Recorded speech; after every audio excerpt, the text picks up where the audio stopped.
As the Ford F-150 rumbled toward the security checkpoint of Naval Amphibious Base Coronado, I instinctively slid my hand into my blazer pocket. My fingers grazed the cool, familiar edge of my blue military ID, ready to present it to the sentry. "Put that thing away." My father, sitting in the passenger seat, suddenly lunged across the center console. He snatched the card from my hand and threw it aggressively onto the floorboard. "Don't you dare embarrass Caleb. I told you, today you are just a guest. You are not some failed enlistee showing off a low-level staff badge." My hand hung suspended in the air, empty and trembling. My knuckles turned white as I gripped the steering wheel, forcing the bile of anger back down my throat. I didn't look down at the floor, where my dignity was currently lying under the heel of his dusty work boot. "Mark my words," he hissed, adjusting his collar. "If anyone asks, you're a secretary. Don't let them know the Rileys have a quitter in the family." I swallowed the metallic taste of blood from biting my cheek and nodded. My poor deluded father didn't know that the card he just tossed wasn't a staff badge. It was a Rear Admiral's identification. It was the only card in this truck that had the authority to command the entire fleet, anchored just beyond that fence. I exhaled slowly, a practiced breath I learned in officer candidate school to lower my heart rate, and bent down at the waist.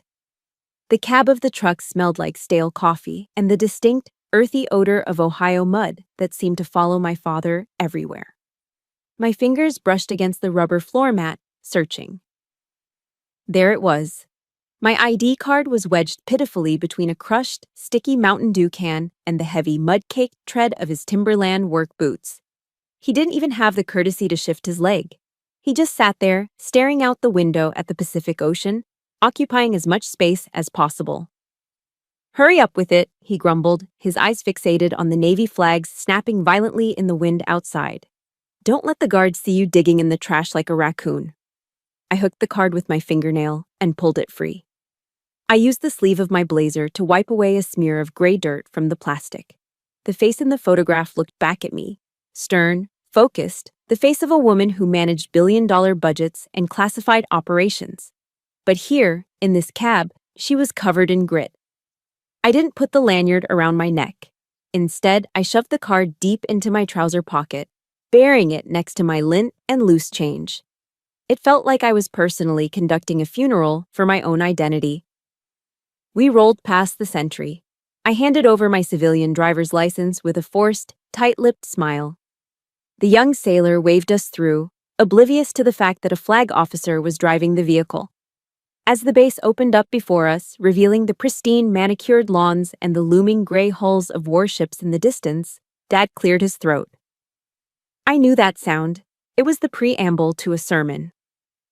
"You know, Teddy Roosevelt had it right," he announced, his voice booming in the confined space. He loved the sound of his own voice almost as much as he loved the idea of war. He said the credit belongs to the man who is actually in the arena, the man whose face is marred by dust and sweat and blood. He turned his body, slapping the empty leather seat behind him where my brother, Caleb, would usually be sitting. "That is your brother, Amelia. That boy is a warrior. He strives valiantly." Dad paused for effect, then looked at me in the rearview mirror.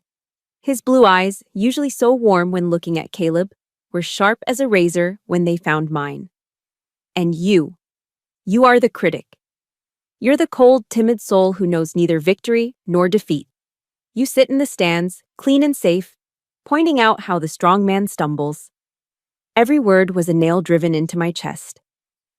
I kept my eyes on the road, watching the yellow lines blur. The arena, I thought bitterly. He had no idea. My arena didn't have cheering crowds. My arena was a windowless room in the Pentagon called a SCIF, where the air was recycled and the decisions I made determined whether thousands of men like Caleb lived to see another sunrise. But to Frank Riley, if you didn't have mud on your boots, you weren't working. "Frank, please, don't start on her." My mother's voice floated from the back seat. It was frail, barely audible over the hum of the engine. I glanced in the mirror. Mom was making herself as small as possible, gazing out the window at the passing barracks. That was her contribution to my defense for the last 40 years, a polite request for a ceasefire that she knew would be ignored. Dad let out a short, dismissive laugh. You coddled her, Mary. That's the problem. And look at the result. What has she done for the Riley name? 42 years old. No husband, no kids.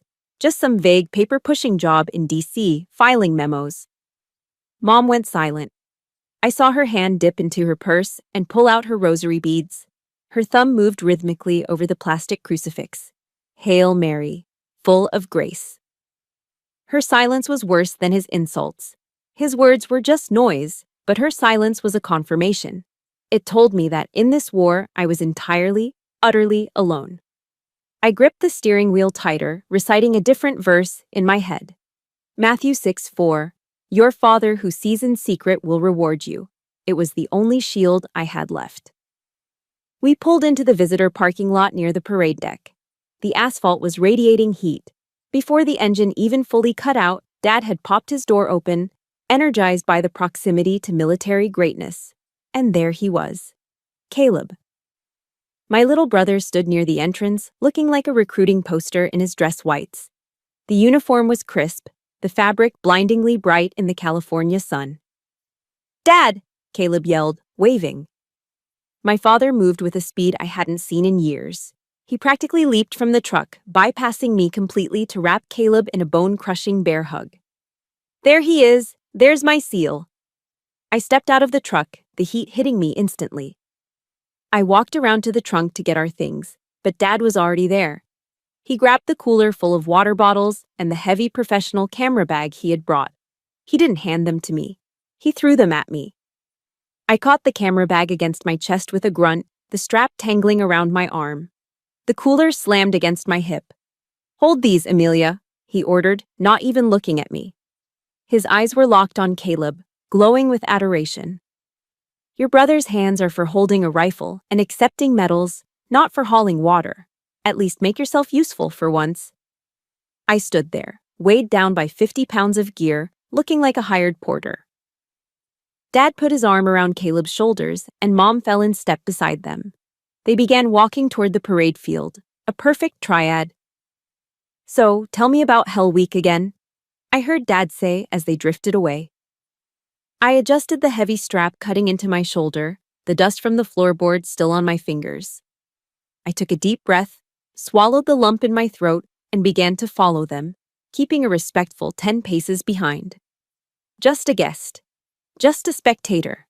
Just a ghost. The bronze statue of the naked warrior stood imposing on its concrete pedestal, a silent sentry overlooking the Pacific Ocean. It was the holy grail for every family visiting the Naval Amphibious Base.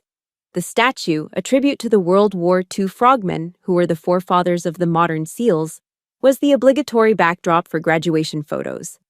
The air here was salty and thick with the sound of seagulls and distant boat engines. My father, re-energized by the atmosphere, dropped the cooler he had been carrying and grabbed Caleb by the shoulder, steering him toward the monument. Get in there, Mary. You too, son, Dad barked, his face flushed with excitement. Right in front of the plaque, we need the ocean in the background. They shuffled into position. Mom smoothed her skirt, looking uncomfortable in the wind, while Caleb stood tall, his white uniform gleaming against the dark bronze of the statue. I set the heavy gear bags down on the pavement and instinctively took a step forward. It was a reflex. I was a Riley. I was part of this family. I moved to stand next to Mom, just as I had in every family portrait since I was a toddler. But before the heel of my shoe could even touch the bottom step of the pedestal, a heavy hand slammed against my chest. It wasn't a strike, exactly. It was a stiff arm, the kind a football player uses to keep a defender at bay. The force of it stopped me dead in my tracks and pushed me back 2 stumbling steps. Not you, Amelia, Dad said. His voice was devoid of malice. It was just cold, factual, as if he were correcting a child who didn't know their place. This picture is for the people who served, the people who sacrificed. He pointed a calloused finger at the heavy Canon camera bag I had just set down. You take the picture. That's why you're here. I stood there for a second, the breath knocked out of me not by his hand, but by his logic. In his mind, my 20-year career, my rank, my sacrifices, they didn't exist. I was a civilian, an outsider. I swallowed the lump in my throat, picked up the camera, and uncapped the lens. It was a heavy, professional-grade DSLR that Dad had bought specifically for this trip. I lifted it to my face, grateful for the black plastic body that hid my expression. I twisted the focus ring. The image in the viewfinder blurred, then snapped into razor-sharp clarity. It was a perfect American family. The proud, blue-collar father, the devoted, silent mother, the hero son. Framed perfectly against the blue sky and the bronze warrior. It was a complete picture. It didn't need me. "Smile!" Dad shouted, puffing out his chest. "Look like a warrior, Caleb." I pressed the shutter button. Click. I took another. And another. Capturing the happiness I was explicitly excluded from.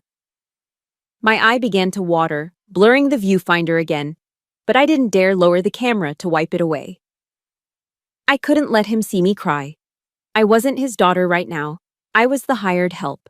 I was the logistics officer for the Frank Riley Glory Tour. "Frank? Is that Frank Riley?" A booming voice came from the sidewalk behind me. I lowered the camera and turned. A large man in a plaid shirt and khakis was waddling toward us, flanked by a woman with dyed blonde hair. "Bob Miller!" Dad shouted, breaking his pose. He rushed over to shake the man's hand. "I didn't know you guys were coming out." It was Mr. Miller, our old neighbor from Ohio. Small world.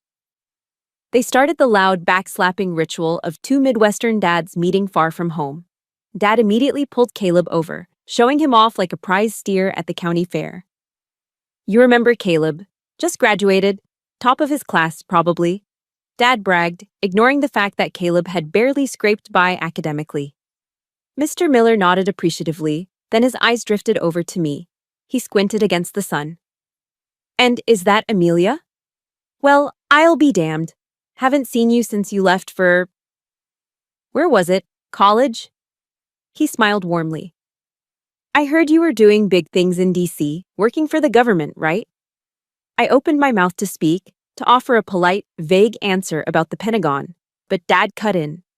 He stepped between us, his smile tight and dismissive. "Big things? Hardly." Dad laughed, waving his hand as if swatting away a fly. "She's a secretary, Bob. Works in a basement office somewhere filing papers and making coffee for the brass. You know how it is. Safe work? Boring work." Mr. Miller's smile faltered.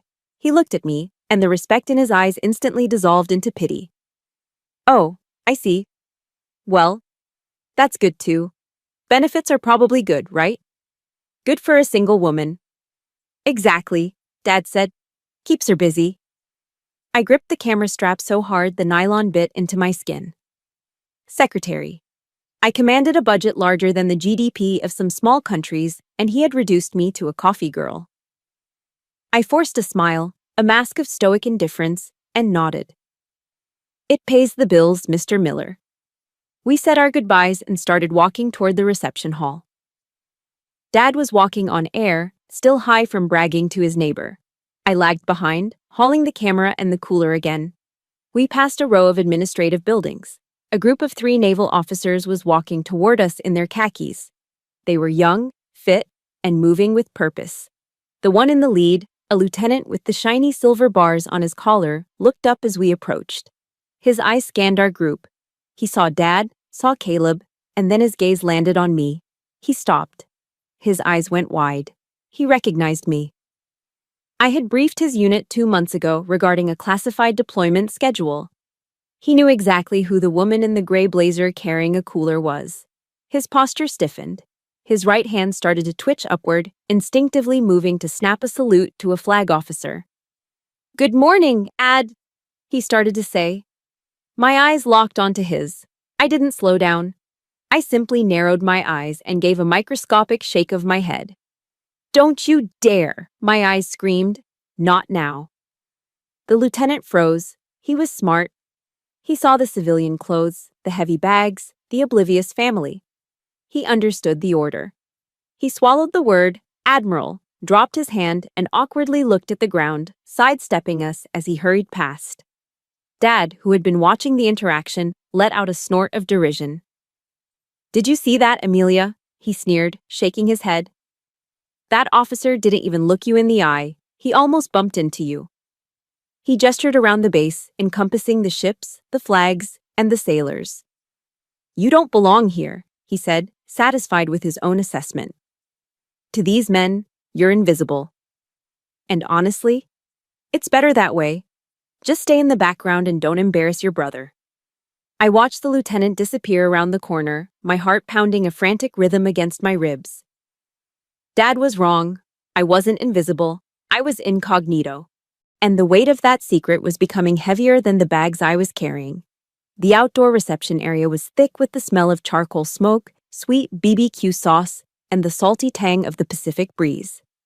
It was a classic American celebration, loud, boisterous, and fueled by coolers full of ice-cold beer. My father was in his element. He had already downed his third can of Budweiser and had successfully commandeered a large picnic table in the center of the patio.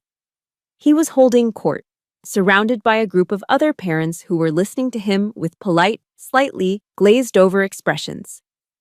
It's genetics, pure and simple, Dad announced, waving a sauce-covered pork rib in the air like a conductor's baton. A drop of red sauce splattered onto the white plastic tablecloth, but he didn't notice. My father fought in the Pacific in World War II.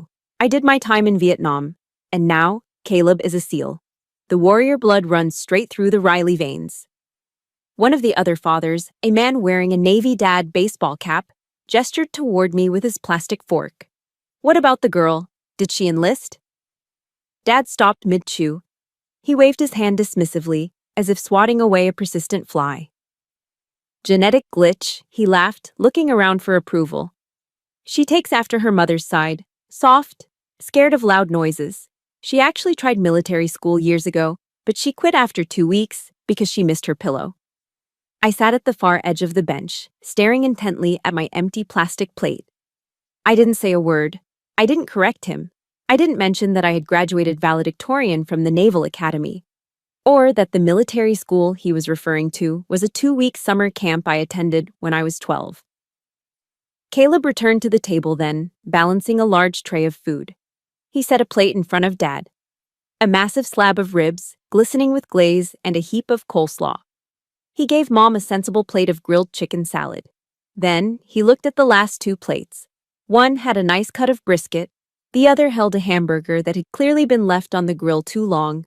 Half of it was charred black, and a scoop of cold, limp fries. Caleb hesitated, his hand hovering over the brisket. He looked at me, then at the meat. Dad reached out and snatched the plate with the burnt burger. He slid it across the table toward me. It stopped with a dull thud. Eat up, he said, his voice loud and artificially generous. The ribs and brisket ran out. Besides, you sit in an air-conditioned office all day, Amelia. You don't want to get fat. Leave the protein for Caleb. He needs the muscle to defend this country. You just need enough strength to type on a keyboard.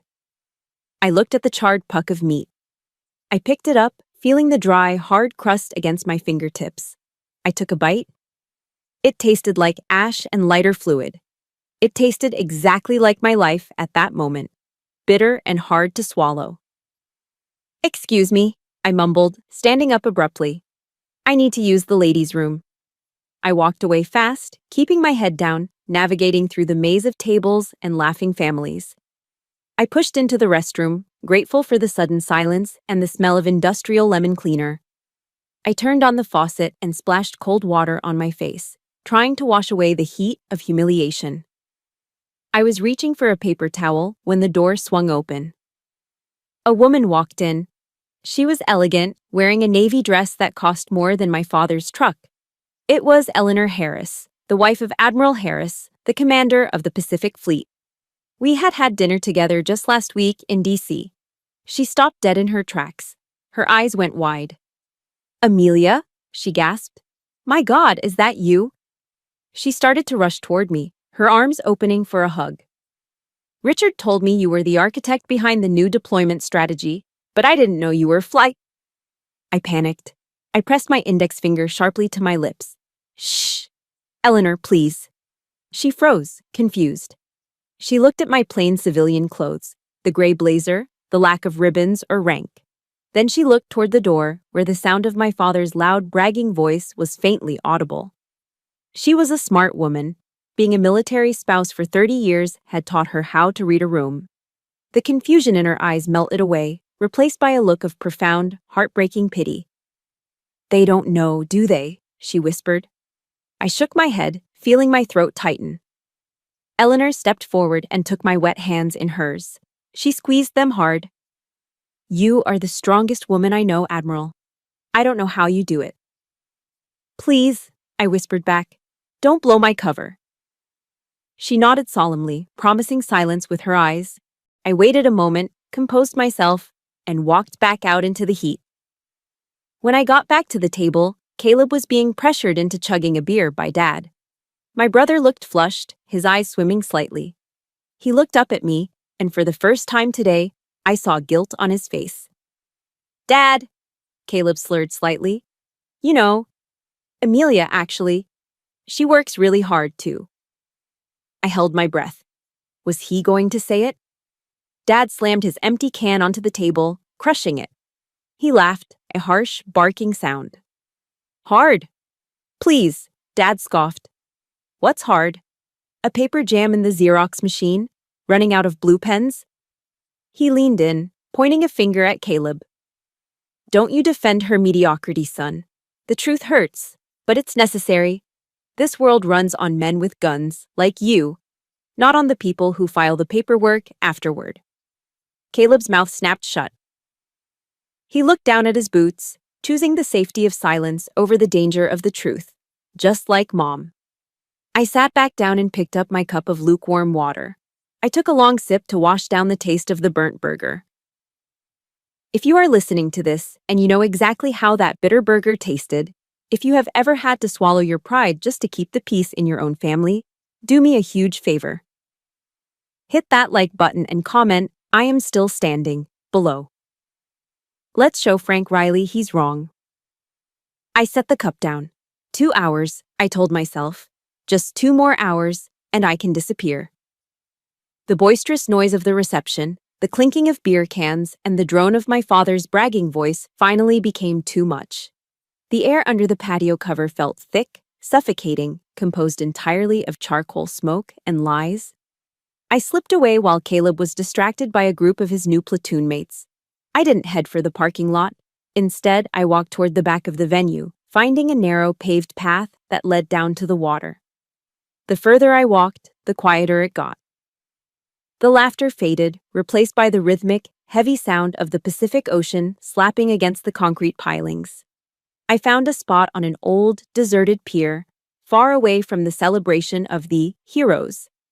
The wind out here was biting, whipping my hair across my face, but it felt clean. I leaned my elbows against the rusted iron railing and looked out at the bay. In the distance, the gray silhouettes of 3 Arleigh Burke-class destroyers bobbed gently in the harbor. Further out, the looming shadow of an aircraft carrier cut the horizon. I stared at them, feeling a strange, aching familiarity. That was my real family. Those millions of tons of steel, those radar systems, those thousands of sailors sleeping in narrow racks, they listened to me. When I spoke, they moved. When I signed a paper, they deployed. Yet 50 yards behind me, my own flesh and blood wouldn't even let me finish a sentence about my job. I reached into my pocket and pulled out a small, worn object. It was a rosary, the beads made of simple wood, smoothed down by decades of prayer. It had been my grandmother's. She was the only Riley who had ever looked at me with something other than disappointment. "Amelia," she used to say, holding my chin, "you have the eyes of a general. Don't let them make you look down." I rubbed the wooden cross with my thumb. The texture brought back a memory I'd tried very hard to bury. It was 3 years ago, the day I pinned on my first star. Making Rear Admiral is a statistical anomaly. It is the summit of a career, the moment you ascend from being an officer to being a flag officer. I had sent first-class tickets to Ohio a month in advance. I wanted them there. I wanted Dad to see that I had made it to the top of the mountain, even if I climbed a different path than he wanted. He sent the tickets back. I could still hear his voice on the phone, casual and dismissive. "Can't make it, Amy. I've got to reshingle the tool shed before the rains come. Besides, it's just a ceremony for paper pushers, right? Not like you're receiving the Medal of Honor. That night, after the ceremony, after the handshakes from the Secretary of the Navy and the polite applause of strangers, I didn't go to the gala dinner. I felt like a fraud in the ballroom. Instead, still wearing my dress whites, the immaculate choker collar, the gold shoulder boards, the single star gleaming under the streetlights. I drove my car through an In-N-Out drive-thru. I bought a double-double, animal style, and a chocolate shake. I parked in the darkest corner of the lot, engine idling. I sat there, a newly minted Admiral, eating a fast food burger alone in the dark. I remembered a drop of special sauce falling onto my pristine white trousers, leaving a stain I couldn't wipe off. I stared at that stain and broke down. I cried until I couldn't breathe, sobbing into the wax paper wrapper. That night, amidst the smell of grilled onions and loneliness, I learned the hardest lesson of command. Success unshared is colder than failure. A victory with no one to toast it feels remarkably like a defeat. The wind on the pier gusted, snapping me back to the present. The salt spray stung my eyes, or maybe they were stinging for other reasons. I closed my hand tight around the rosary, the wood digging into my palm. I bowed my head. "Lord," I whispered into the crashing waves, my voice cracking. "Take this cup from me." I wasn't Jesus in the garden, but I felt the weight of my own impending crucifixion. I knew what was coming in that hall. More insults, more erasure. "But," I continued, the prayer turning into a bargain, "if I must drink it so this family can have their happy day, then give me the strength to stay quiet. Give me the humility to play the fool for just a few more hours. Don't let me scream at him. Don't let me destroy him just to save my own pride." I didn't pray for glory. I didn't pray for them to recognize me. I just prayed for the endurance to survive their ignorance. Then, the sky tore open. Boom roar. The sound was physical, a vibration that started in the soles of my feet and rattled my teeth. 2 FA-18 Super Hornets screamed overhead, banking hard over the bay in a low-altitude training maneuver. They were moving at 400 knots, trailing white vapor from their wingtips, their afterburners glowing like angry eyes. The noise was deafening. To anyone else, it was just noise. But to me, it was a language. It was the sound of freedom. It was the sound of billions of dollars of American air power. And it was the sound of my world. I opened my eyes and watched them bank upward, disappearing into the clouds. My heart, which had been beating with the erratic rhythm of anxiety, suddenly steadied. It synced with the fading roar of the jets. I am not a secretary, the rhythm beat. I am not a disappointment. I am Rear Admiral Amelia Riley. I command the chaotic sea. I can certainly handle one insecure old man. I put the rosary back in my pocket. I smoothed down the front of my gray blazer, brushing off imaginary lint. I squared my shoulders, adjusting my posture until my spine was a rod of steel. The sad, lonely woman who ate burgers in the dark was gone. She stayed on the pier. The woman who turned back toward the reception hall was different. I checked my watch. The graduation ceremony, the main event, was starting in 20 minutes. "All right, Dad," I whispered to the empty air. "Let's finish this." I turned on my heel and marched back toward the noise, my head high, walking with the stride of someone who owns the ground beneath her feet. The auditorium was a cavernous space, chilled by aggressive air conditioning and smelling faintly of floor wax and nervous sweat. It was packed to capacity. Every seat was filled with proud parents, wives, and girlfriends, a sea of Sunday bests and patriotic lapel pins. The front 3 rows were cordoned off with velvet ropes. These were the VIP seats, upholstered in plush red fabric, reserved for the families of the graduating class and high-ranking guests. My father, energized by the grandeur of the event, practically marched Mom down the center aisle. He spotted our assigned section in the second row, right near the stage. He ushered Mom in first, then Caleb's empty seat was saved, and then he took the aisle seat for himself, spreading his legs wide in a display of territorial dominance. I followed close behind, carrying the heavy camera bag and the cooler, my shoulders aching. I moved to slide into the empty seat next to Mom. grateful for a chance to finally sit down. Thump. Dad swung the heavy canvas camera bag off his shoulder and dropped it squarely onto the seat I was aiming for. He then draped his navy blue blazer over the back of it.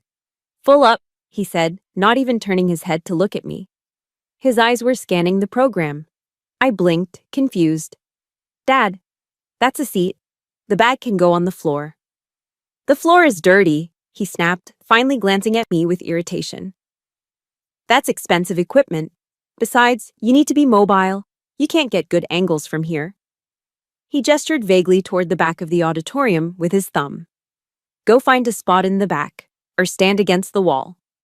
You're just here to take pictures when Caleb walks across the stage anyway. Don't crowd the family section." I looked at Mom.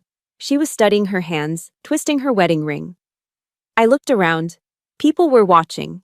I felt the heat rising in my neck. I didn't argue. I couldn't make a scene here, not in this house of honor. I tightened my grip on my purse, turned around, and began the long, lonely walk back up the aisle. I passed row after row of smiling families, feeling like an intruder. I found a spot at the very back of the room, near the double doors. I leaned against the cold plaster wall, standing next to a teenage usher and two Secret Service agents who were scanning the crowd. This was where the help stood. "Ladies and gentlemen, please rise for the national anthem." The voice boomed over the PA system. The rustle of fabric filled the room as 2,000 people stood up in unison. "Oh, say, can you see?" The familiar notes of the Star-Spangled Banner swelled from the orchestra pit. My spine snapped straight instinctively. My heels clicked together.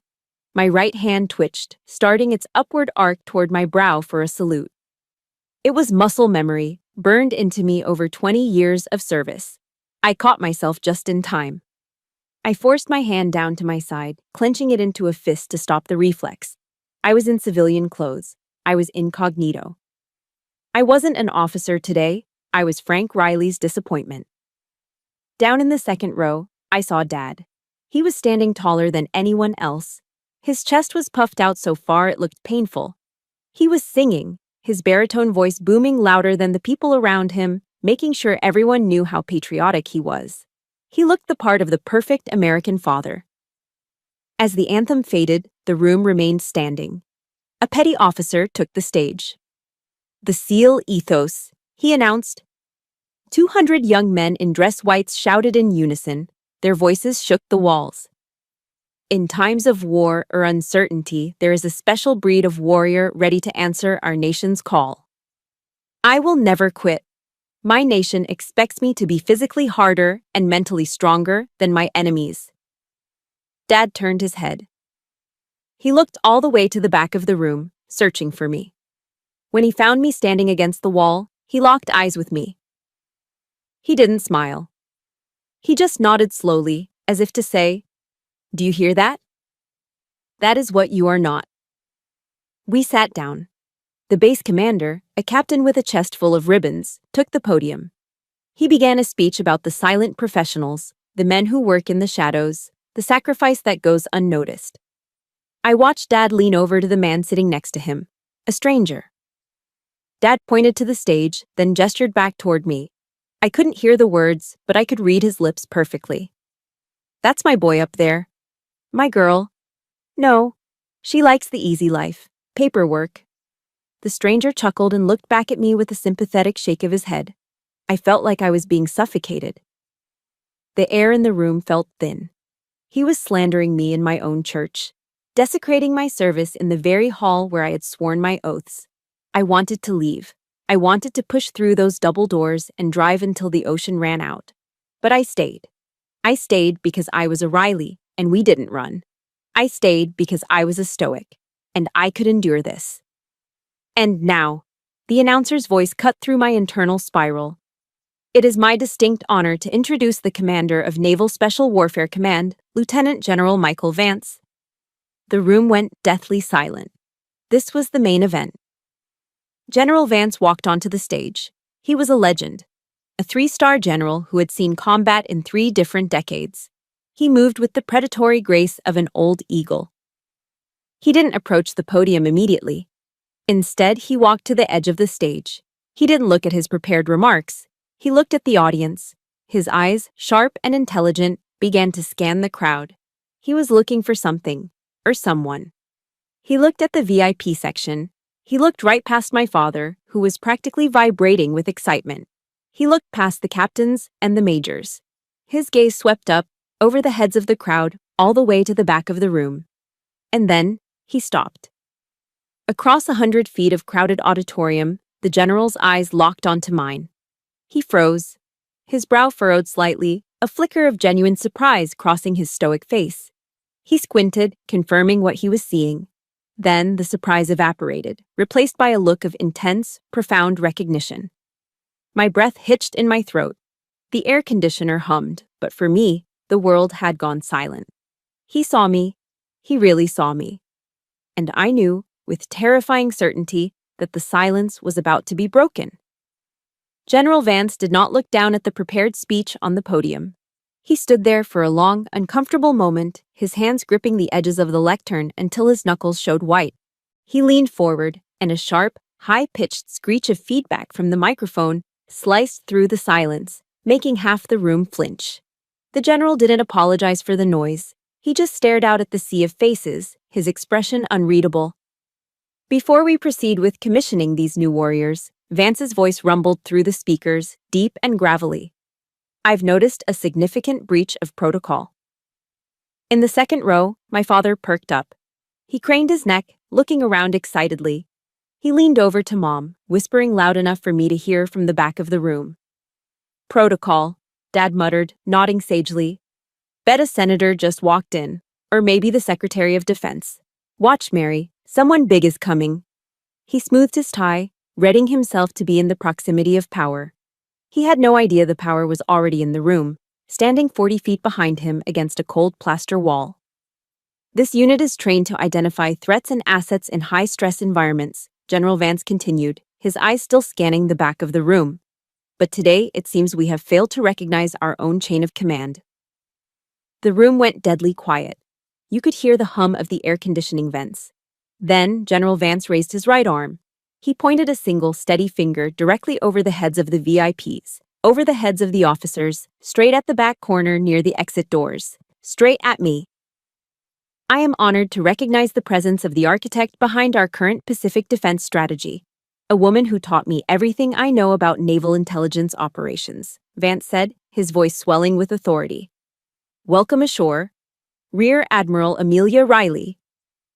The name hit the room like a physical blow. For a split second, there was absolute silence. The kind of silence that follows a gunshot before the echo registers. My father froze. His body went rigid, as if his spine had fused into a solid bar of iron. He didn't turn around immediately. He couldn't. His brain was trying to process a reality that contradicted his entire existence. Slowly, painfully, like a rusted turret traversing on a tank, Frank Riley turned in his seat. He looked past the velvet ropes. He looked past the rows of strangers. He looked all the way back to the shadow against the wall. His mouth fell open. His eyes were wide, round discs of pure, unadulterated shock. He looked like he was seeing a ghost. But the general wasn't done. Captain, Vance barked at the commanding officer on stage. The captain snapped to attention. He took a breath that expanded his chest, and then, with a voice that could shatter glass, he bellowed the most powerful command in the Navy. Attention on deck. Kaboom! It wasn't a sound. It was an earthquake. In a single, synchronized motion, 200 graduating SEALs on the stage and dozens of high-ranking officers in the audience surged to their feet. 400 heels slammed into the wooden floorboards at the exact same millisecond. The sound reverberated through my ribcage, a thunderclap of discipline and respect. The entire auditorium became a sea of white and khaki uniforms, turning as one. They weren't facing the stage anymore. They were facing me. 250 hands snapped up. The air whistled as they cut through it. It wasn't a casual wave. It wasn't the half-hearted gesture of a neighbor. It was a rigid, razor-sharp salute. Every spine was straight, every chin was tucked, every eye was locked onto the secretary in the gray blazer. I peeled myself away from the wall. I didn't need the shadows anymore. I stepped into the aisle, standing in the pool of light, I squared my shoulders, lifting my chin. I looked through my glasses, scanning the faces of the men who were currently offering me their unconditional obedience. I saw Caleb up on the stage. His face was drained of blood, pale as his uniform. He was saluting, his hand trembling slightly against his brow, his eyes wide with a mixture of terror and awe. And then I looked down at the second row. Frank Riley was the only man sitting down. He looked small. He looked withered. His hand, which had been holding his iPhone to record Caleb, went limp. Clatter. The phone hit the floorboards, sliding under the seat in front of him. He didn't reach for it. He couldn't move. He was staring at me, and then looking back at the 3 silver stars on General Vance's shoulder, and then back at me. The math finally worked in his head. The paperwork, the office job, the secretary.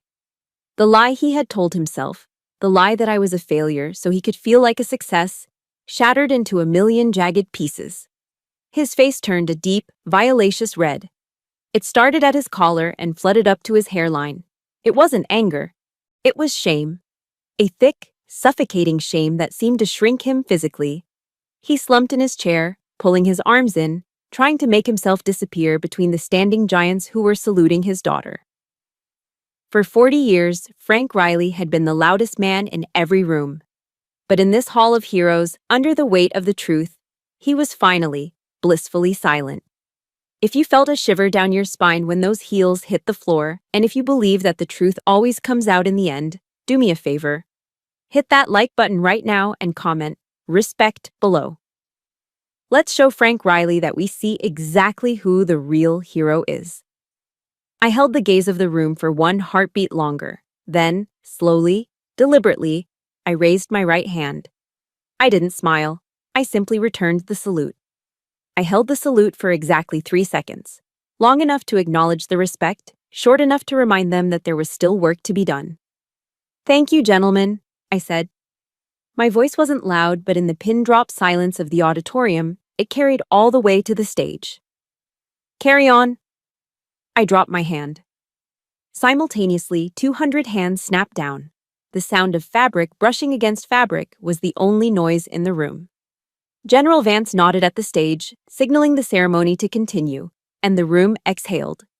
People sank back into their seats, the folding chairs squeaking under the collective weight of a stunned audience. But the atmosphere had irrevocably shifted. The air in the room, previously thick with anticipation for the new graduates, was now heavy with a different kind of tension. Nobody was looking at the stage anymore. Nobody cared about the diplomas being handed out. Every eye in the room was darting furtively toward the back wall where I stood, and then bouncing down to the second row of the VIP section. The whispering started slowly, a low hum that quickly grew into the buzzing of an agitated hive. In a small town or a tight-knit military community, gossip travels faster than light. "Did you see that? That's Frank Riley's daughter. I thought he said she was a secretary." "A Rear Admiral? Does he not know his own kid's rank?" "God, that's embarrassing. He's been bragging about the sun all morning and ignoring a flag officer." Down in row 2, my father sat hunched over. The man who had taken up so much space in the truck, who had spread his legs wide and draped his coat over my seat, had collapsed in on himself. He was staring at his knees, his hands gripping his thighs so hard his knuckles were white. He looked like he was trying to physically shrink, to fold himself into the gaps between the floorboards. Mr. Miller, our neighbor from Ohio, leaned in from the aisle seat. He didn't whisper quietly enough. "Frank," Miller hissed, confused but accusing. "You told me she made coffee. You said she was administrative support." Dad didn't answer. He couldn't. He just shook his head slightly, a jerky, spasm-like motion. He didn't look left. He didn't look right. He certainly didn't look back at me. The arrogance that had fueled him for decades had been stripped away, leaving behind a confused, shivering old man. Beside him, my mother did something she had never done in my lifetime. She stopped praying. She wrapped her rosary beads around her wrist, placed her hands in her lap, and turned her head to look at her husband. She didn't scream. She didn't scold. She just looked at him with a quiet, devastating disappointment. That look was louder than any shout. The rest of the ceremony passed in a blur. When the final dismissal was given, the room erupted into movement. Usually, this is when families rush the stage. Not today. General Vance stepped off the podium and walked straight down the center aisle. People who had been waiting to shake his hand saw his trajectory and instinctively stepped back. The crowd parted like the Red Sea, clearing a wide path from the stage directly to the back wall. Vance ignored the local politicians. He ignored the other officers. He walked straight up to me, his hand extended. "Amelia," he said warmly, grasping my hand in a firm shake. "I didn't know you were on the guest list. If I had known, I would have had a chair for you next to me on stage. We could have used your input on the keynote." "I'm just here as family today, General," I replied, keeping my voice level. "Off the clock." "Family?" Vance raised an eyebrow. He turned his head, looking down the empty aisle toward the second row, where my father was struggling to stand up, looking like a man walking on a ship in a hurricane. "Well," Vance said, his voice carrying clearly to the VIP section. "They must be incredibly proud. It's not every family that produces a strategist of your caliber. The Navy is lucky to have you, Admiral." The words hit my father like physical blows. Proud, strategist, Admiral. Frank Riley stood up, swaying slightly. He grabbed his coat, clutching it to his chest like a shield. He didn't look at the general. He looked like he wanted to run, to flee the scene of his public execution. "Excuse me, sir," I said to Vance. "I should go see my brother." Vance nodded respectfully and stepped aside. I didn't have to go far. Caleb was already running toward me. He had jumped off the stage, bypassing the stairs. He still held his diploma in one hand and his trident pin in the other. He ran right past Mom. He ran right past Dad, who had half raised a hand as if expecting a high five. Caleb didn't even slow down for him. My brother skidded to a halt in front of me, his chest heaving, sweat dripping down his forehead. He looked at me with wide, terrified eyes. "Amelia," he stammered. He looked at my civilian clothes, then at my face, struggling to reconcile the sister he bullied with the officer his commander had just saluted. "Rear Admiral, I didn't." He started to raise his hand to salute, a reflex of his new training. I reached out and knocked his hand down gently. I stepped forward and pulled him into a hug. It wasn't a formal embrace. It was a sister holding her baby brother. I felt him shaking against me. "Congratulations, Caleb," I whispered into his ear. "You made it. Good job." He pulled back, tears welling in his eyes. He looked over my shoulder at the crowd, then back at me. "I'm sorry," he whispered, his voice cracking. "I should have said something at the table. I should have told him. I was a coward." I gripped his shoulders, feeling the new muscle he had built over months of hellish training. "You're a SEAL now, Caleb," I said firmly, looking him dead in the eye. "We don't do cowardice, not anymore. You stand up for the truth, even when it's inconvenient. Understood?" "Hoo-yah," he whispered automatically. "Go see Mom," I said, releasing him. He nodded and turned away. I stood there alone for a moment near the exit. I looked past the crowd, past the curious stares of the Millers and the other parents. I saw my father. He was standing by the double doors, silhouetted against the bright California sunlight streaming in from outside. He was alone. No one was shaking his hand. No one was asking him about his war stories. His shoulders were slumped, and his head hung low. He looked like a deflated balloon, empty and pathetic. The rage that had been burning in my gut since the car ride this morning finally cooled. It didn't feel like victory. It felt like tragedy. I took a deep breath, adjusted my glasses, and walked toward the door. The silence in the room was deafening, but the storm outside was just beginning. The walk to the truck was a gauntlet of suffocating silence.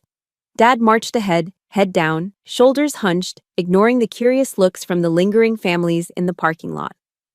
Mom scurried behind him, clutching her purse like a life preserver. I brought up the rear, still carrying the heavy cooler and the camera bag that now felt like evidence of a crime. We reached the Ford F-150. I threw the gear into the truck bed with a little more force than necessary, thud, and climbed into the driver's seat. The moment the heavy doors slammed shut, sealing us inside the cab, The air pressure seemed to drop. It was the calm before the detonation. Dad didn't even wait for me to put the key in the ignition. You enjoyed that, didn't you? His voice wasn't loud at first. It was a low, vibrating growl. He was staring straight ahead at the dashboard, his face a mottled patchwork of red and purple. Excuse me? I asked, my hand hovering over the gear shift. You set me up! He exploded. He slammed his open palm against the dashboard, making Mom flinch in the back seat. You planned this whole thing. You let me run my mouth. You let me make a fool of myself in front of General Vance just so you could humiliate me. He turned to me then, his eyes bulging, veins throbbing in his neck. This was his defense mechanism. I knew it well. When Frank Riley felt small, he attacked. He couldn't process his own shame, so he had to convert it into anger and project it onto me. He had to believe I was a villain so he didn't have to admit he was a failure. You wanted revenge because I wouldn't let you be in the picture, he shouted, spit flying. You wanted to show off. Look at me, I'm the Admiral, and my dad is just a dumb ditch digger from Ohio. Is that it, Amelia? Did you get your kick? Stop it, Frank. My mother's scream from the back seat was so sharp, so unexpected, that it actually silenced him for a second. In 40 years, I had never heard Mary Riley raise her voice above a whisper. Just stop it, she sobbed. No, Mom, I said, my voice terrifyingly calm. I turned in my seat to face him. Let him speak. I want to hear this. I looked at my father. I didn't feel the old fear anymore. I felt cold. I felt like steel. You think I have time for games, Dad? I asked, my voice cutting through the heat in the cab. I command the 7th Fleet. I manage nuclear assets. I don't have time to orchestrate a soap opera just to hurt your feelings. Then why didn't you say anything? He demanded, his voice cracking. Why did you let me treat you like a secretary? Because you never asked, I shot back. Not once. In 20 years, Dad. You never asked me what I did. You asked if I was married. You asked if I had kids. You asked if I was gaining weight. But you never asked me about my service. You were too busy painting me as a failure so you could feel like the big man in the house. He scoffed, shaking his head, trying to regain his footing. Service? What service? Sitting in an air-conditioned office, pushing papers? That's not sacrifice, Amelia. You don't know the first thing about sacrifice. You don't know what it's like to bleed for this country. That was it. The final line. I didn't yell. I didn't scream. I simply reached into the inside pocket of my blazer and pulled out my wallet. My fingers found the small laminated photograph I kept tucked behind my driver's license. It was old, the edges frayed. Look at it, I said, tossing the photo onto his lap. He looked down, confused. It wasn't a graduation photo. It was grainy, taken in a field hospital tent. In the picture, I was lying on a stretcher, my face gray and covered in soot. My right shoulder was heavily bandaged, blood seeping through the gauze, staining my desert camouflage uniform dark red. Standing over me, pinning a medal onto my bloody uniform, was a younger General Vance. Dad stared at the photo. He squinted at the medal. It was a gold star surrounded by a silver wreath. Do you know what that is? I asked quietly. He didn't answer. His hand started to shake. As a military enthusiast, he knew exactly what it was. That is the Silver Star, Dad, I said. 3rd highest military decoration for valor in combat, awarded for gallantry in action against an enemy of the United States. I didn't, he stammered. Kandahar Province, November 2010, I recited, the mission report still burned into my memory. My intelligence unit was ambushed during a site extraction. We were outnumbered 3-1. I took 2 rounds to the shoulder, but I returned fire. I neutralized 3 insurgents and dragged my comms officer 200 yards to the extraction point. I pointed at the photo in his lap. I didn't get that for typing memos, Dad. I got that for killing men who were trying to kill us. Dad picked up the photo. His fingers brushed against the date printed in the corner. Nov. 26, 2010. He froze. His eyes widened as the date registered. November 26th, he whispered. Thanksgiving, I said ruthlessly. Do you remember that Thanksgiving, Dad? You called me. I was in the hospital in Germany, recovering from surgery. But I couldn't tell you that because the mission was classified. I told you I was swamped with work. And you screamed at me. You told me I was a selfish workaholic who didn't care about family. You told me I was ungrateful. I leaned closer to him. I was bleeding through my bandages while you were yelling at me about a turkey. The air went out of him. The anger, the bluster, the arrogance, it all evaporated, leaving behind a hollow shell. He looked at the photo, at the blood, at the metal, and then he looked at me. He really looked at me, seeing the faint scar on my neck that he had probably never noticed before. A silver star, he choked out. His face crumbled. The tears came instantly, overflowing his eyes and running down his weathered cheeks. It wasn't the polite crying of a funeral. It was the ugly, jagged sobbing of a man realizing that his entire worldview was a lie. He dropped the photo and slumped forward, burying his face in the steering wheel. His shoulders heaved violently. "Oh, God," he wept, his voice muffled against the leather. "Oh my God, Amelia, what have I done?" I sat back in my seat, watching him fall apart. The fire in my chest burned out, leaving only a dull, aching exhaustion. I didn't touch him. I didn't comfort him. Not yet. He needed to feel this. He needed to feel the full weight of the years he had stolen from us. "You didn't see me, Dad," I said softly, looking out the windshield at the ocean. "You never saw me." It was 11 o'clock at night. We found ourselves in the back corner of a Denny's just off the highway, the kind of place that serves as a sanctuary for weary travelers and broken families alike. The restaurant was mostly empty. The overhead fluorescent lights hummed with a low electric buzz, casting a sterile yellow glow over the red vinyl booths. The air smelled thick with the scent of cheap coffee, maple syrup, and industrial floor cleaner. A uniquely American perfume that somehow felt comforting in its familiarity. We had shed our armor. Caleb had changed out of his dress whites into a wrinkled gray t-shirt and jeans. I was back in my blazer, but I had loosened the scarf around my neck. Dad sat across from me, but he wasn't the boisterous, chest-thumping patriarch from the morning. He was just an old man in a flannel shirt. He held a white ceramic mug of black coffee between his hands, staring into the dark liquid as if it held the secrets of the universe. The steam rose up, curling around his face, highlighting the deep lines etched into his forehead. He looked 10 years older than he had at sunrise. The silence at the table wasn't the suffocating pressure of the truck ride. It was softer, heavier, colored by the exhaustion of a man who had finally put down a load he'd been carrying for decades. The waitress, a woman named Brenda with tired eyes and a kind smile, topped off Dad's coffee. He nodded a silent thanks, but didn't drink. "I never made it past Sergeant," he said suddenly. His voice was rough, like gravel grinding together. He didn't look up. He kept his eyes fixed on the coffee. "I was an E5, he continued, his thumb tracing the rim of the mug. "Average, forgettable. I came home, started the construction business, and told everyone I was a big shot. But I knew." He finally lifted his head. His eyes were red-rimmed and swollen. "When you got into the academy, and then when you started climbing, lieutenant, commander, captain, I got scared." I watched him, my own coffee forgotten. "Scared of what, Dad?" "Scared that you would look at me and see a failure," he whispered. The admission hung in the air between us, raw and terrifyingly honest. "I was your father. I was supposed to be the giant in the room, but you were becoming a giant, Amelia, and I felt myself shrinking." He took a shaky breath. "So I had to push you down. I had to convince myself and everyone else that you were just a paper pusher. If I could make your success look small, then maybe I could still feel big." It was jealousy, Amelia.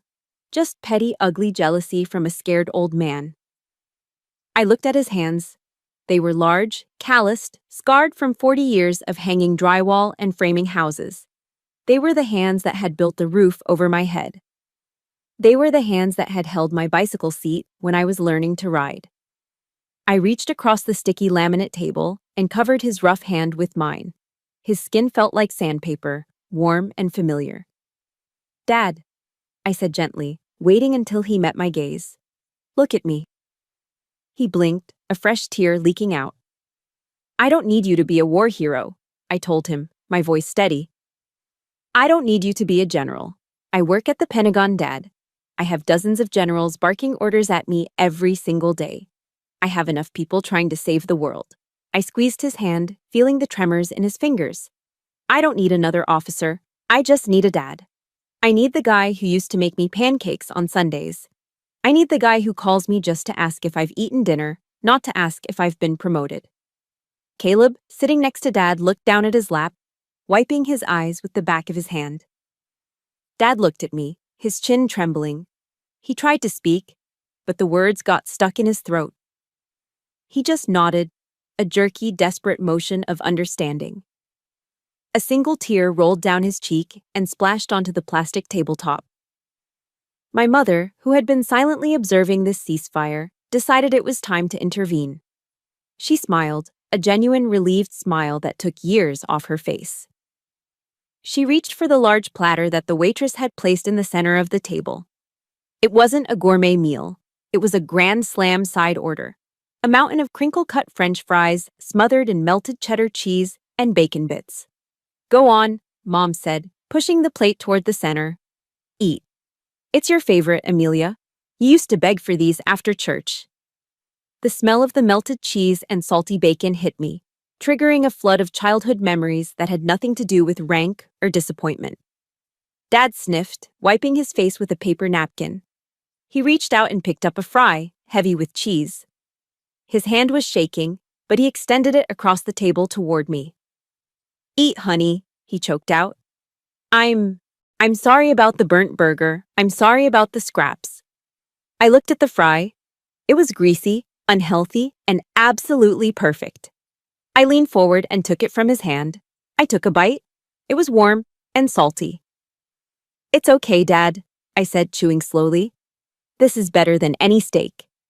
I picked up another fry and offered it to him. He took it, and for the first time in 20 years, we broke bread not as adversaries, but as father and daughter. The taste of the cheap cheese and the diner grease mixed with the salt of our tears. It wasn't just food. It was the taste of forgiveness. The curbside drop-off at Terminal 2 of San Diego International Airport is usually a place of chaotic, hurried goodbyes. Cars double park, horns honk, and people rush to drag luggage out of trunks before the airport police wave them along.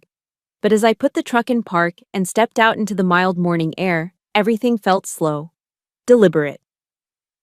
My parents were standing on the sidewalk with their luggage. Mom looked tired but peaceful, clutching a bag of souvenirs for the grandkids back in Ohio.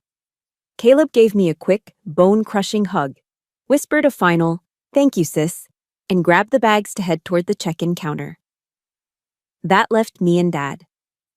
He wasn't wearing the tight, uncomfortable suit he had worn to the ceremony yesterday. He wasn't wearing his construction flannel either. He was wearing a brand new navy blue t-shirt. The cotton was crisp, the fold lines still visible. He must have snuck into the Navy Exchange store on base while I was grabbing coffee this morning. He stood with his chest puffed out, but not in the arrogant way he used to. He stood so the white lettering on the left breast pocket was clearly visible to everyone walking past. Proud dad of a Navy Rear Admiral. He didn't say a word about it. He didn't point to it. He just wore it, quietly broadcasting the truth he had tried to bury for 20 years. It was his way of apologizing, a silent billboard of atonement worn right over his heart. Well, he said, clearing his throat, looking at the sliding glass doors of the terminal. I guess this is it? I guess so, I said. Flight leaves in 2 hours. Don't miss it. Usually this would be the part where he gave me a half-hearted, one-armed hug and told me to keep out of trouble or find a husband. But Frank Riley didn't move toward me. Instead, he took a step back. He looked down at his feet and shuffled them until his heels were touching. He straightened his spine, pulling his shoulders back, erasing the slump of old age. The crowd of travelers flowed around us, businessmen in suits, families going to Disney, backpackers. They were all in a hurry. But my father stood still, an island of discipline in a river of chaos. Slowly, with a hand that trembled slightly from age but moved with the muscle memory of a young man, he raised his right hand to his brow. He didn't look at me as his daughter. He looked at me as his superior officer. "Goodbye, Admiral," he said. His voice cracked on the title, thick with a mixture of regret and immense, overwhelming respect. I felt a lump form in my throat, hard and painful. I straightened my own posture, mirroring his stance. I wasn't wearing my uniform. I was in jeans and a blazer. But in that moment, we were both soldiers. I smiled, a genuine warm smile that reached my eyes. I raised my hand and returned the salute, sharp and precise. "Goodbye, Dad," I said softly. "Stay safe, Sergeant." His eyes widened slightly at the rank. I saw his chin wobble.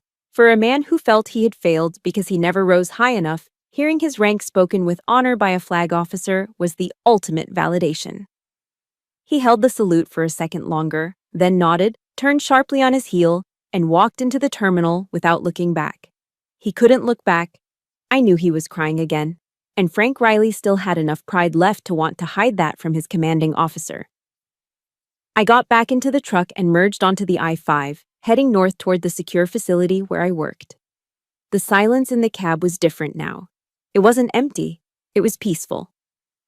10 minutes into the drive, my phone buzzed on the center console. It was a secure line from the Pentagon. I tapped the hands-free button. "Riley." "Admiral, we have a situation developing in the South China Sea," a clipped voice said. "Satellite recon shows movement near the Spratly Islands. The chairman needs a briefing in 30 minutes. "I'm 10 minutes out," I replied, my voice shifting instantly into command mode. "Have the tactical assessment ready on my desk." "Aye, ma'am." The line clicked dead. Just like that, the family drama was over. The real world, the dangerous, complex world of geopolitics and naval strategy, was waiting for me. I would walk into a windowless room, surrender my phone, and spend the next 12 hours making decisions that would never make the evening news, but would keep the world spinning. Mr. Miller back in Ohio would probably still tell people I was a secretary. The neighbors would still wonder why Frank's daughter never came home for holidays. And as I looked at the road ahead, I realized something profound. I didn't care. I glanced at the dashboard. My military ID card was sitting there, catching the morning sun. It wasn't a heavy secret anymore. It was just plastic and a microchip. General MacArthur once said, "Old soldiers never die. They just fade away." But as I accelerated down the highway, I thought about a different kind of strength. For years, I thought strength was proving people wrong. I thought it was the roar of the jets or the snap of a salute. But I was wrong. Real strength isn't noise. Real strength is the ability to endure being misunderstood to protect the people you love, even when they are the ones misunderstanding you. It is the patience to wait until they are ready to see the truth. My father finally saw it. He finally understood. And that, more than the stars on my shoulder or the medals in my drawer, was the greatest victory of my career. We live in a world that is obsessed with noise. Everyone wants the credit, the applause, and the spotlight immediately. But my journey with my father taught me a different truth. Real value is quiet. Just because someone, even a parent, doesn't see your worth, it doesn't mean you are worthless. It just means they are looking through the wrong lens. If you are making sacrifices in the dark, if you are carrying a heavy load with no applause, please remember this. The truth doesn't need to scream to be heard. It just needs time. Stand your ground. Your salute is coming. Now, I want to turn the conversation over to you. I know many of you listening have walked in my shoes. You've been the invisible one at the family table, swallowing your pride just to keep the peace. Or maybe you represent the quiet strength in your own circle. I want to read your story. Tell me about your Amelia moment in the comments below. And if this story resonated with your heart, please do me a favor. Hit that like button and subscribe to the channel. Let's build a community where every silent hero finally gets heard. Until next time.